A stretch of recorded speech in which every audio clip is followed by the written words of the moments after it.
আজকে আমরা রাসূলুল্লাহ সাল্লাল্লাহু আলাইহি ওয়াসাল্লামের মেরাজের যে ঘটনা শুনতেছি, যে দ্বিতীয় মঞ্জিল তথা প্রথম আসমানে ভ্রমণ।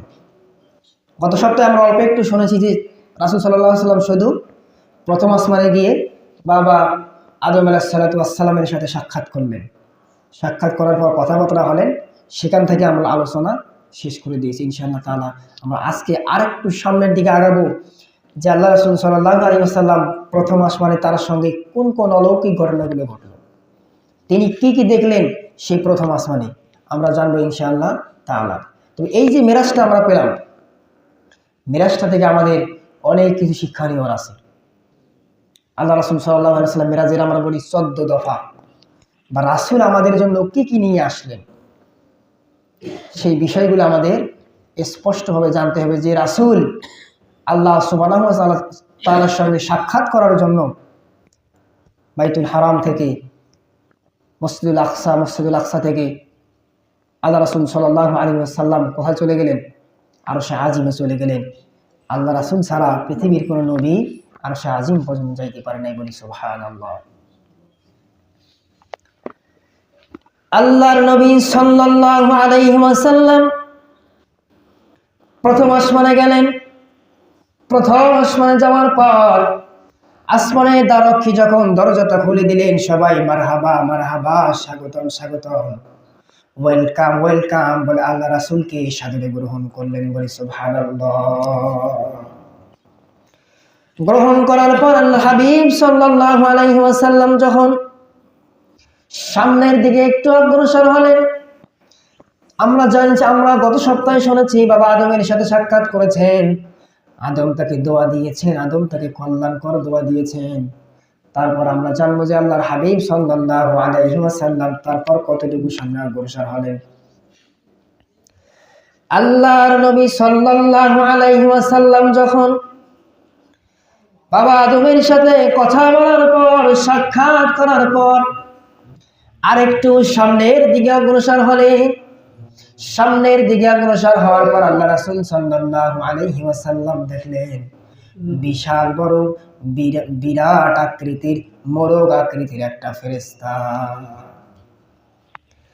আল্লাহর নবী সাল্লাল্লাহু আলাইহি ওয়াসাল্লাম সেই মোরগ আকৃতির ফেরেশতার দিকে তাকালেন, নজর করে দেখলেন একটা পা তার আছে আরশে মুআল্লাকার মধ্যে আছে, আর একটা পা তার আছে জমিনের মধ্যে তথা পাতালের মধ্যে আছে। আল্লাহ রাসূল সাল্লাল্লাহু আলাইহি ওয়াসাল্লাম তাকালেন। আল্লাহর নবী সাল্লাল্লাহু আলাইহি ওয়াসাল্লাম লক্ষ্য করে দেখলেন তার একটা ডানা হচ্ছে মাশরিক, আর একটা ডানা হচ্ছে মাগরিবের দিকে, তথা একটা ডানা হচ্ছে পূর্বের শেষ প্রান্তে, আর একটা ডানা হচ্ছে পশ্চিমের শেষ প্রান্তে। আর তার যে পালকগুলো আছে, তার যে পাখাগুলো আছে, তার পাখাগুলো হচ্ছে নূরের তৈরি, বলি সুবহানাল্লাহ।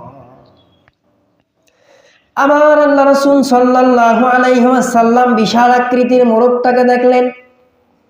মোরগটাকে দেখার পর আল্লাহর হাবিব সাল্লাল্লাহু আলাইহি ওয়াসাল্লাম তার সফর সঙ্গী হযরতে জিবরাইল আলাইহিস সালাতু ওয়াস সালামকে জিজ্ঞাসা করলেন, ও জিবরাইল ভাই আমার, বিশাল বড় মোরগ আকৃতির ফেরেশতা আমি দেখতে পেলাম, এই ফেরেশতার কাজ কি? ওই ফেরেশতা করে কি? ওই ফেরেশতা যেখানে দাঁড়িয়ে আছেন তার কাজটা কি আমাকে জানিয়ে দাও। জিবরাইল আলাইহিস সালাতু ওয়াস সালাম আল্লাহ রাসূল সাল্লাল্লাহু আলাইহি ওয়াসাল্লামকে জানিয়ে দেন, ইয়া রাসূলুল্লাহ, ইয়া হাবিবাল্লাহ, এটা দুনিয়ার সাধারণ কোনো মোরগ নয়, এটা হচ্ছে একটা ফেরেশতা যার কাজ হচ্ছে সে কি করবে, প্রত্যেকদিন সকালে যখন দুনিয়ার মোরগগুলো যখন ডাক দেয়, দুনিয়ার মোরগগুলো যখন ডাকে, তার আগে ফেরেশতা মোরগ ডাক দেয়। ফেরেশতা মোরগ ডাক দেওয়ার সঙ্গে সঙ্গে দুনিয়ার মোরগগুলো ডাক দেওয়া শুরু করে দেয়। ইয়া রাসূলুল্লাহ, দুনিয়ার মোরগের ডাকগুলো নিরর্থক নয়, দুনিয়ার মুরগের ডাকগুলো নিরর্থক নয়। তারা যে ডাক দেয়, তারা বলে যে, এই আল্লাহর গোলাম, আল্লাহর বান্দারা, আর তোমরা ঘুমিয়ে থেকো না, এটা হচ্ছে ইবাদতের একটা সময়, তোমরা সকলে ওঠো, অলসতা করো না, অলসতা করে তোমরা দুনিয়ার মধ্যে তোমরা বিছানার মধ্যে সুন্দর সময়টাকে অতিক্রম করো না, তোমরা ওঠো। এমন একটা সময় এই মুরুখ ফেরেশতা আমাদেরকে ডাক দিয়ে দেয়, সেটা হচ্ছে রাতের 1/3 শেষ সময় দেখবেন যখন মুয়াজ্জিন আযান দেয় তার একটু আগে মুরুখগুলো ডাক দেয়। এই মুরুখগুলো ডাক দেয়, আমাদেরকে আহ্বান জানায়। কেমন আমাদেরকে আহ্বান জানায়? মুরুখগুলো আমাদেরকে বলে, এই আল্লাহর বান্দারা তোমরা ওঠো। এমন একটা সময়, দোয়া কবুলের একটা মুহূর্ত, আল্লাহ তাআলা দুনিয়ার আসমানে চলে এসেছেন, অনেক নিয়ামত রাজি নিয়ে চলে এসেছেন, আল্লাহ তাআলা ক্ষমা নিয়ে এসেছেন, আল্লাহ তাআলা ধনভাণ্ডার নিয়ে এসেছেন। সুতরাং তোমাদের যার যেটা দরকার তোমরা আল্লাহর কাছে সেইটা চেয়ে নাও। এই সময় আল্লাহ তাআলা দুনিয়ার আসমানে চলে আসেন, এই মোরগগুলো ডাক দিতে থাকেন, মোরগগুলো শব্দ করে আওয়াজ দিয়ে ডাক দিতে থাকেন। সুতরাং দুনিয়ার মোরগের ডাকগুলো নিরর্থক হতে পারে না ইয়া রাসূলুল্লাহ। যেই বান্দাটা আপনার এই মোরগের ডাকে সাড়া দিবে সেই বান্দা হয়ে যাবে কামিয়াবি, আর যেই বান্দাটা মোরগের ডাকে সাড়া না দিয়ে অলসতার মধ্য দিয়ে ঘুমের মধ্য দিয়ে সময়টাকে অতিক্রম করবে সেই বান্দাটা হবে পরকালে ক্ষতিগ্রস্ত। আমার আল্লাহ তাআলা সূরাতুল মাউনের মধ্যে বললেন, ওয়াইলুল্লি ওয়াইলুল্লি, আল্লাহর হাবিব সাল্লাল্লাহু আলাইহি ওয়াসাল্লাম রাসূলকে বললেন। সুতরাং তারা বললেন যে ওই সকল মুসল্লি ধ্বংস, ফাওয়াইলুল লিল মুসাল্লিন। ফাওয়াইলুল লিল, আমরা যারা সূরাতুল মাউন যাদের আমার মুখস্থ আছে আমরা পড়ি, ফাওয়াইলুল লিল মুসাল্লিন আল্লাযীনা হুম আন সালাতিহিম সাহুন। আমার আল্লাহ তাআলা বললেন, ফাওয়াইলুল লিল মুসাল্লিন, তোমরা এই সকল মুসল্লি তোমরা ধ্বংস, তোমাদের জন্য আল্লাহর লানত, আল্লাহর গজব তোমাদের জন্য দুর্ভোগ। আল্লাযীনা হুম আন সালাতিহিম সাহুন, তোমরা যারা নামাজ না পড়ে অলসতার মধ্যে কাটিয়ে দাও, নামাজের মধ্যে তোমরা যারা অমনোযোগী থাকো, নামাজের মধ্যে তোমরা যারা মনোযোগ দাও না, আল্লাহ বললেন তাদের জন্য ধ্বংস, তাদের জন্য ধ্বংস যারা নামাজের মধ্যে অমনোযোগী থাকে। শুধু তাই নয়, আল্লাহর হাবিব সাল্লাল্লাহু আলাইহি ওয়াসাল্লাম মুরুখটাকে অতিক্রম করে আরেকটু সামনের দিকে যাবেন। আরেকটু যখন সামনের দিকে যাবেন, আল্লাহর হাবিব সাল্লাল্লাহু আলাইহি ওয়াসাল্লাম তিনি দেখতে পেলেন কিছু সংখ্যক ফেরেশতা কিছু সংখ্যক মানুষকে বিশাল বড় একটা লোহার একটা হাতুড়ি দ্বারা তার মাথার মধ্যে বাড়ি দিচ্ছে। সেটা এমন জোরে বাড়ি দেয়, এত বাড়ির আঘাতে তার মাথাটা চূর্ণ বিচূর্ণ হয়ে যায়, আবার কিছুক্ষণের মধ্যে ভালো হয়ে যায়। আল্লাহ রাসূল সাল্লাল্লাহু আলাইহি ওয়াসাল্লাম ফেরেশতা জিব্রাইলকে জিজ্ঞাসা করলেন, জিব্রাইল ভাই আমার, ওই যে ফেরেশতাগুলো ওই মানুষগুলোকে যে এত জোরে প্রস্তরাঘাত করতেছে, এত জোরে মারতেছে, এত জোরে আঘাত করতেছে, আঘাত করার কারণটা কি?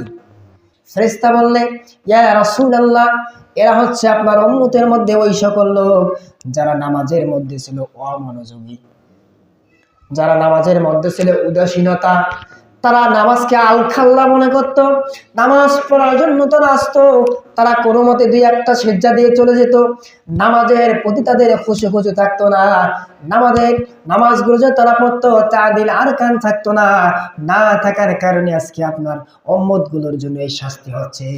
এই শাস্তিগুলো কিয়ামত পর্যন্ত তাদের জন্য হবে। তাহলে যারা ফাওয়াইলুল লিল মুসাল্লিন আল্লাযীনা হুম আন সালাতিহিম সাহুন, ধ্বংস ওই সকল মুসল্লির জন্য যারা নামাজের মধ্যে উদাসীনতা দেখায় এবং অমনোযোগী যারা। সম্মানিত মুসলিম, সুতরাং এই যে আল্লাহ তাআলা যেখানে বললেন ধ্বংস, তার বাস্তব প্রমাণটা আল্লাহ সুবহানাহু ওয়া তাআলা তার রাসূলকে মেরাজে আসমানে নিয়ে গিয়ে দেখাচ্ছে, হে রাসূল, এই যে আমি বলেছি ওদের জন্য ধ্বংস, আপনি আবার যান তাদেরকে সতর্ক করে দেন, কারণ রাসূল হচ্ছেন সতর্ককারী এবং ভীতি প্রদর্শনকারী, আমাদের জন্য সুসংবাদ দানকারী, বলি সুবহানাল্লাহ। সুতরাং যারা আমরা নামাজ পড়ব তাদের জন্য জান্নাত, তাদের জন্য আমাদের সুসংবাদ, আর যারা আমরা নামাজটাকে আলখাল্লা মনে করব, পড়লেই কি আর না পড়লে কি, নামাজ না পড়লে ইমান ঠিক আছে, তাদের জন্য কবর থেকে শাস্তি শুরু হয়ে যাবে। সম্মানিত আসুন আমরা সকলেই এই জুমার দিন সালাতটা আদায় করতে আসি, প্রথমে 2 রাকাত বা 4 রাকাত পরে আমরা বসি বা আমরা সলাতে সময় দিয়ে আমরা এখানে বসা হয়, কিন্তু আমরা শেষের 4 রাকাত নামাজ বা অনেক যে নামাজগুলো আছে আমরা না পড়ে চলে যাই। এই যে একটা দিন আমরা সপ্তাহে পেলাম, তার গুরুত্ব যদি আমরা না বুঝি, তাহলে আমাদের জন্য আযাব, আমাদের জন্য গজব দুনিয়াতে তো হচ্ছেই এবং আখিরাতেও আল্লাহ সুবহানাহু ওয়া তাআলা প্রস্তুত করে রেখে দিচ্ছেন। সুতরাং আমাদের সকলে উচিত, আল্লাহ রাসূল সাল্লাল্লাহু আলাইহি ওয়াসাল্লাম মেরাজে যেগুলো দেখে আসলেন অবশ্যই 100% সত্য এবং বাস্তব, তাতে যেমন কোনো ভুল নাই, আযাবগুলো তো তেমন কোনো ভুল নাই। সুতরাং আমাদের সকলে উচিত আমরা জুমার দিন যা আসি একটু সময় নেন, ফরজ সালাত শেষ করার পর আপনি মুনাজাত না করেন তা তো আমার 1% আপত্তি নেই। এইদিকে সালাম ফিরালাম, আসসালামু আলাইকুম রহমতুল্লাহ, এইদিকে সালাম ফিরালাম, আপনার ব্যস্ততা আছে, আপনি দ্রুত উঠে যান, বারান্দায় পারেন, মসজিদে পারেন, যেখানেই পারেন 4 রাকাত 2 রাকাত 6 রাকাত 8 রাকাত নামাজ পড়ে আপনি আপনার দুনিয়াবি কাজে লেগে যান। কিন্তু আপনি দোয়া শেষ করার পর, সালাম ফেরার পর, দোয়া শেষ করার পর আপনি চলে যাচ্ছেন, আপনার কোনো কাজ নাই। সুতরাং আপনি নামাজের প্রতি অমনোযোগী, উদাসীন। আপনাদের জন্য, আমাদের জন্য আল্লাহ তাআলা শাস্তির জন্য ব্যবস্থা করেছেন। আমরা শোনার পরেও কেন আমরা সেই শাস্তির দিকে ধাবিত হব? আমরা জানি যে আগুন আমাদের জন্য ক্ষতিকর, আমাদের জন্য মারাত্মক। সুতরাং আগুনকে ক্ষতিকর জানার পরে যদি আমরা সেখানে হাত দেই, আমাদের হাত অবশ্যই পুড়ে যাবেই, যাবে যাবে, কষ্টটা আমরা পাবো। সুতরাং জাহান্নামের আগুন দুনিয়ার আগুনের চেয়ে অনেক অনেক অনেক গুণ উত্তপ্ত, পৃথিবীর কোনো মানুষ কল্পনা করতে পারবে না। সম্মানিত উপস্থিতি, সুতরাং আজকের এই আলোচনা থেকে এতটুকু আহ্বান যে আমরা জুমার সালাত শেষ করার পর দোয়া করতে যদি একটু সময় লাগে 2-4 মিনিট, আপনি যদি সময় না হয় আপনি তবে নামাজটা পড়ে চলে যান। কারণ নামাজ আলাদা একটা অংশ, দোয়া আলাদা একটা অংশ, নামাজের সাথে দোয়ার কোনো সম্পৃক্ত নাই। সম্মানিত উপস্থিতি,